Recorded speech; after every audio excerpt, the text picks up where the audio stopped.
Atsidarius piešinį su Color Paint galima pakeisti jo dydį. Štai čia yra piešinio riba ir patraukus už tos mėlynos linijos, kitaip tariant už piešinio krašto, galima paveikslėlį padidinti. Štai, padidinau paveikslėlį ir ką aš su juo dabar darysiu. Dabar aš nukopijuosiu čia dar kelis tokius pat obuolius, kaip matau čia.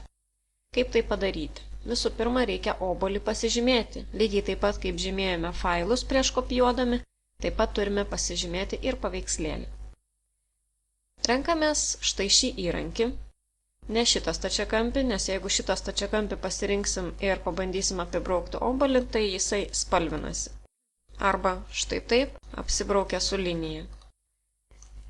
O mums reikia jį dabar pažymėti, o ne apibraukti. Tai renkamės šitą punktyrinį stačiakampį su punktyrinė linija ir jį apibraukiam. Kitaip tariant, pažymime. Ir pažymėjus, spaudžiam ant obuolio dešinį pelytės klavišą ir renkamės kopijuoti. Tada obuolį nužymim, paspaudžiam kur nors čia ir spaudžiam dabar dešinį pelytės klavišą ir renkamės padėti. Dabar aš turiu du obuolius, tačiau matau tik vieną. Kodėl? Todėl, kad naujas obuolys atsirado ant viršaus to kito obuolio, tai mes galime jį tiesiog patempti laikydami kairį pelės klavišą ir paleisti. Ir nužymėti.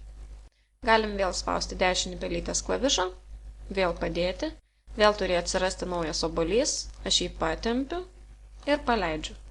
Ir vėl dar ketvirto, jeigu norim, spaudžiam padėti, patempiam ir paleidžiam.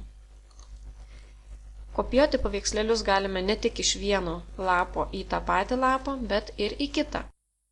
Tai pavyzdžiui, aš pasirenku naujas, štai atsirado mano lapas be pavadinimo ir į jį aš taip pat galiu nukopijuoti obuolį arba perkelti. Na, pabandykim šį kartą nenukopijuoti, o perkelti. Paimkim, pažymėkim, spaudžiam dešinį, iškirpti, einam čia ir padėti. Štai atsirado obuolys naujame lape, o iš čia jis pranyko, nes mes iškirpome. Jeigu būtumėm kopijavę, būtų atsiradęs lygiai toks pat obuolys. Toliau pažymėtą objektą piešimo programoje galim padidinti arba pamažinti. Tai reikia tempti už šito kampelio. Tai va, didinasi paveikslėlis arba mažinasi, žiūrint į kurią pusę mes stumiame. Ir jeigu norim pažymėti paveikslėlį, galime jį ir patempti iš vienos vietos į kitą.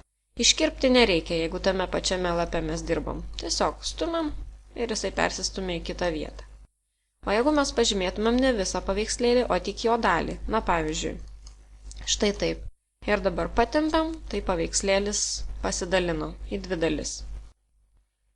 O jeigu norim, kad taip neatsitiktų, reikia pažymėti visą objektą normaliai, taip kaip priklauso.